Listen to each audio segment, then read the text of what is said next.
അസ്സലാമു അലൈക്കും വറഹ്മത്തുള്ളാഹി വബറകാതുഹു. നൗഷാദ് ബാഖവിയും കബീർ ബാഖവിയുമായും ബഹുമാനപ്പെട്ട അബൂബക്കർ ഖാസിമി 3 ഉസ്താദുമാരുമായി ബന്ധപ്പെട്ട് കഴിഞ്ഞ കുറച്ച് ദിവസങ്ങളായി ഫേസ്ബുക്ക്, വാട്സാപ്പ് പോലുള്ള സൈബർ മീഡിയകളിൽ നടന്നുകൊണ്ടിരിക്കുന്ന കുപ്രചരണങ്ങളുടെ ഭാഗമായി കൊണ്ട് ബഹുമാനപ്പെട്ട 3 ഉസ്താദുമാരുമായി ബന്ധപ്പെട്ട് ഈ എളിയവൻ അറിയാവുന്ന ചില കാര്യങ്ങൾ ഷെയർ ചെയ്യുന്നതിന് വേണ്ടിയാണ് ഞാൻ നിങ്ങളിലേക്ക് ഈ വോയിസ് മെസ്സേജ് അയക്കുന്നത്. എൻ്റെ പേര് PT അബ്ദുൽ റഷീദ്, മസ്കറ്റ് KMCCയുടെ കേന്ദ്ര കമ്മിറ്റി വൈസ് പ്രസിഡൻ്റാണ്. എൻ്റെ ഫോൺ നമ്പർ 00968 99714354. നൗഷാദ് ബാഖവിയെ ആദ്യമായി മസ്കത്തിലേക്ക് ക്ഷണിച്ചു കൊണ്ടുവന്നത് നിസ്വ ഏരിയ KMCCയും അതിൻ്റെ ജനറൽ സെക്രട്ടറി നൗഷാദ് കാക്കേരിയുമാണ്.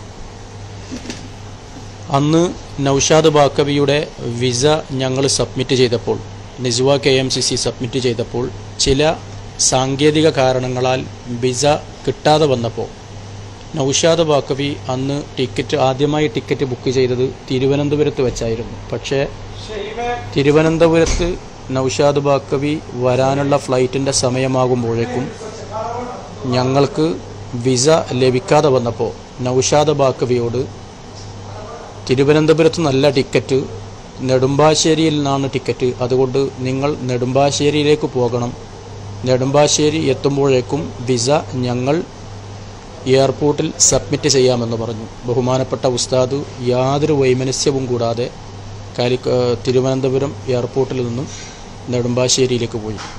ഒന്നുകൂടി നാം അറിയേണ്ടതുണ്ട്, ഇതിൻ്റെ ഇടയിൽ തിരുവനന്തപുരത്ത് നിന്ന് നൗഷാദ് ബാഖവി ഉസ്താദ് ഇവിടേക്ക് വരുന്നതിൻ്റെ തലേത്തെ ദിവസം ഷൊർണൂറിലായിരുന്നു പരിപാടി. ഷൊർണൂറിലെ പരിപാടി കഴിഞ്ഞ് നേരെ വീട്ടിൽ പോയി അവിടെ നിന്ന് കുളിച്ച് ഡ്രസ്സ് മാറി യാത്രയ്ക്കുള്ള രേഖകളുമായി എയർപോർട്ടിലെത്തിയ ഉസ്താദിനോടാണ് ഞങ്ങൾ പറയുന്നത് നെടുമ്പാശ്ശേരിയിലേക്ക് വരണമെന്ന്. ഉസ്താദ് യാതൊരു വൈമനസ്യവും കൂടാതെ നെടുമ്പാശ്ശേരിയിൽ വന്നു. അവിടെ നിന്ന് രാത്രിക്കുള്ള ഒമാൻ എയറിൻ്റെ ഫ്ലൈറ്റിൽ ഉസ്താദ് 9 മണിക്ക് മസ്കറ്റ് എയർപോർട്ടിൽ ഇറങ്ങി. അന്ന് രാത്രി 220 കിലോമീറ്റർ ദൂരെയുള്ള സൂർ എന്ന പ്രദേശത്താണ് പ്രസംഗിക്കേണ്ടുന്നത്. 9:20 പുറത്തിറങ്ങിയ ഉസ്താദ് ഉടൻ തന്നെ ഞങ്ങൾ വണ്ടിയിൽ കയറ്റി സൂർ എന്ന പ്രദേശത്തെത്തുമ്പോൾ 11:30 മണി കഴിഞ്ഞിരുന്നു. യാതൊരു ബുദ്ധിമുട്ടും കൂടാതെ ഉസ്താദ് അന്ന് അവിടെ വെച്ച് അൽഹംദുലില്ലാ 3 മണിക്കൂറോളം പ്രസംഗിച്ചു. എല്ലാവരും തൃപ്തരായി. തൊട്ടു പിറ്റേന്ന് അവിടെ നിന്നും വീണ്ടും 250 കിലോമീറ്റർ ഉള്ള നിസ്വ എന്ന പ്രദേശത്താണ് പ്രസംഗം. അന്നും അവിടെയും പ്രസംഗിച്ചു. അതിൻ്റെ പിറ്റേന്ന് ഉസ്താദിന് പരിപാടി മുസന്ന എന്ന് പറയുന്ന വീണ്ടും 200 കിലോമീറ്റർ ഇപ്പുറമുള്ളൊരു പ്രദേശത്താണ്. ഈ 3 പരിപാടിയിലും ഉസ്താദ് ഒരു ക്ഷീണവും കൂടാതെ പ്രസംഗിച്ചിട്ട് അതിൻ്റെ സംഘാടകർ നൽകിയ സംഖ്യ ഞാനിവിടെ പറയുന്നില്ല, തുലവും തുച്ഛമാണ് എന്ന് ഉറപ്പിച്ചെനിക്ക് പറയാൻ സാധിക്കും. ആർക്കെങ്കിലും സംശയമുണ്ടെങ്കിൽ എന്നെ നേരിട്ട് ബന്ധപ്പെട്ടാൽ ഞാൻ പറയുന്നതാണ്. ഇതിൻ്റെ ഏതെങ്കിലും ഒരു ഘട്ടത്തിൽ ഉസ്താദ് എനിക്ക് ഇത്ര തരണമെന്നോ അതല്ലെങ്കിൽ നിങ്ങൾ അങ്ങനെ തരണമെന്നോ ഇങ്ങനെ തരണമെന്നോ ഒന്നും ആരോടും സംസാരിച്ചിട്ടില്ല.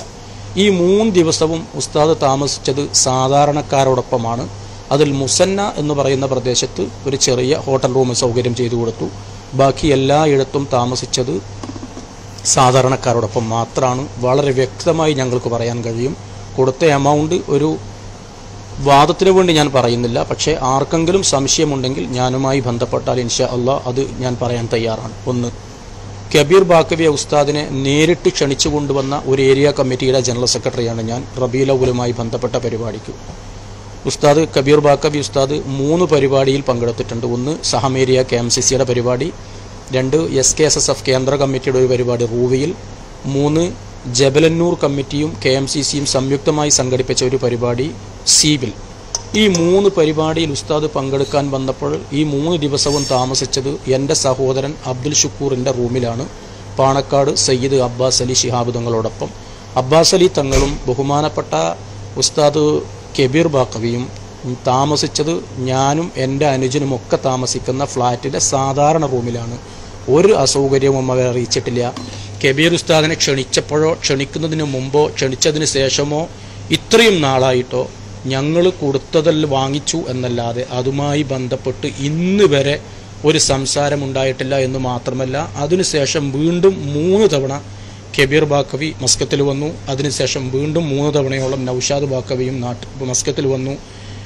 ഇവർ രണ്ടുപേരും വന്നപ്പോഴും അവരാദ്യമായി കൊണ്ടുവന്നവർ എന്നുള്ള നിലക്ക് നൗഷാദ് കാക്കിരിയെക്കുറിച്ചും സഹം KMCCയെക്കുറിച്ചും നല്ല രീതിയിൽ സംസാരിക്കുന്നത് പല തവണ ഞാൻ തന്നെ കേട്ടിട്ടുണ്ട്.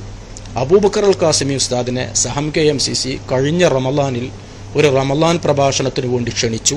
ഞങ്ങൾ വിസ അയച്ചു. പക്ഷേ ചില സാങ്കേതിക കാരണങ്ങളാൽ ഞങ്ങൾക്ക് ആ പരിപാടി നടത്താൻ സാധിക്കാതെ വന്നപ്പോൾ ബഹുമാനപ്പെട്ട ഉസ്താദിനോട് ഞങ്ങളുടെ അസൗകര്യം പറഞ്ഞു.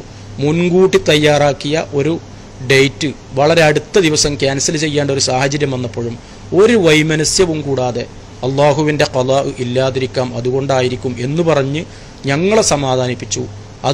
ആ സമയത്തും ഉസ്താദ് ഞങ്ങളോട് എന്തെങ്കിലും വേണമെന്നോ എന്തെങ്കിലും തരണമെന്നോ ഇത്ര തരണമെന്നോ എന്ന് ഈ 3 പേരും പറഞ്ഞിട്ടില്ല. അത് എനിക്ക് വളരെ വ്യക്തമായി പറയാൻ കഴിയും. ഇത്തരത്തിലുള്ള അപവാദ പ്രചരണങ്ങൾ നടത്തി ദീനീ ദഅവത്തുമായി പ്രവർത്തിക്കുന്നവർക്കെതിരെ നാം തന്നെ ഫിത്നയുണ്ടാക്കണോ എന്ന് എൻ്റെ ശബ്ദം ശ്രവിക്കുന്ന മുഴുവൻ ആളുകളും ഒന്നും ആലോചിക്കണമെന്നാണ് എളിമയോടെ പറയാനുള്ളത്. നൗഷാദ് ബാക്കവി അന്ന് വന്നപ്പോൾ ഉണ്ടായൊരു ത്യാഗം തന്നെയാണെന്ന് ഉറച്ചു വിശ്വസിക്കുന്ന ഒരു എളിയവനാണ് ഞാൻ. നിർത്തുന്നു. ആർക്കെങ്കിലും സംശയമുണ്ടെങ്കിൽ ഞാനുമായി ബന്ധപ്പെടുക. അസ്സലാമു അലൈക്കും.